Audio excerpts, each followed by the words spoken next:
What's next? Yeah. Oh man, Try this out. You know, just to grow Alphalete Performance, build that out. I really like for this business to be a veteran-owned business. You know, like I want to hire a bunch of veterans. They're DD-214s, especially guys coming out of like the infantry. You know, that DD-214 doesn't, you know, transfer into much. If they're not going to go to school, come work for me. We'll put you to work, and then hopefully like sales guys, marketing guys, and girls. That. I mean, yeah. I mean, you know how you assess somebody, always assessing them, right? I mean, we might get a dude that's just a nug, and all you're going to be good for is logistics and packing boxes and getting that in a truck, you know. Bro, that's the thing. They love that. You I got know. guys who love to drive. Yeah. I mean, they can't sit in the office. You put them in a truck, man, and they just haul. Yeah. You got the recruiters. They need to be your salesmen. Right. Because if you can get somebody to sign their life away like we do, Yeah. come on, man. I just met a gal. She's a captain, and her company command time is a recruiting office there in Jacksonville. Awesome lady.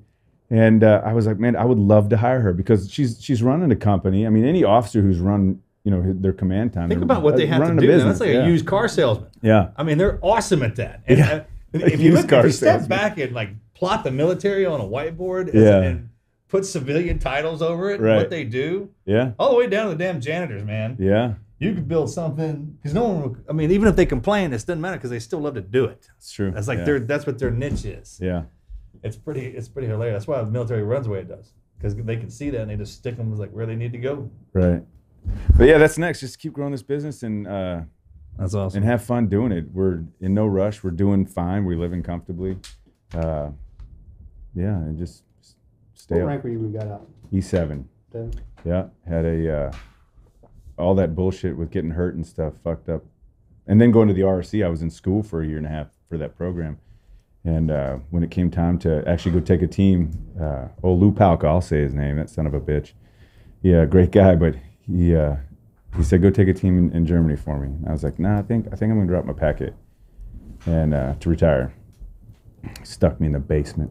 Son of a bitch. And so that is everyone needs to know that there is a basement. There is a basement. There is a basement. But I will say it worked. What was that out. like being in there with tabbed up though? That'd be crazy. In the basement? I was down there with other tab dudes. You know, we were running shit. Holy shit, you know, I mean, I was the S3 air. I don't mean to be laughing at you. No, it's okay. It's okay. It worked out because I did go to Germany and I rewrote. It was like a punishment, but it was great because I had to rewrite the air operations SOP for 10th group. And I went to the medic and got a bunch of Adderall and just sat there and typed for months, you know, because I was going to retire. And I got that job done.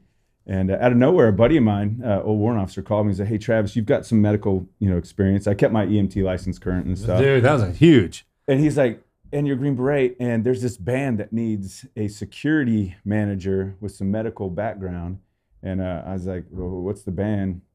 And he's like, it's a band called Five Finger Death Punch. Really? Yeah. And I said, who the fuck is Five Finger Death Punch? And he's like, are you fucking serious? He's like, you're going to be perfect for this.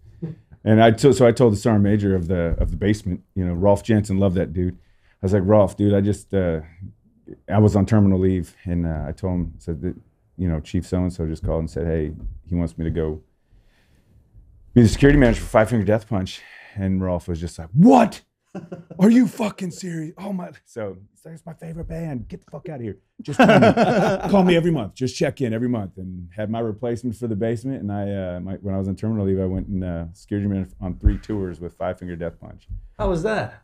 Whole show. We can do a whole show on that, right? Yeah, we sure can. I lasted 3 tours, and we had a band meeting. I think where were we? Hey, bless you. Those are tough deployments. We were in Milan, Italy, I think. Come on. Hear what this guy's that's saying? right. Yeah. I said that's hey. that hidden special team. No, go ahead. It gets better. Yeah. Oh yeah. I had a band meeting in the lobby of this beautiful hotel, and you know, it was a time that Ivan was going through a rough patch, and he was the lead singer. Yeah.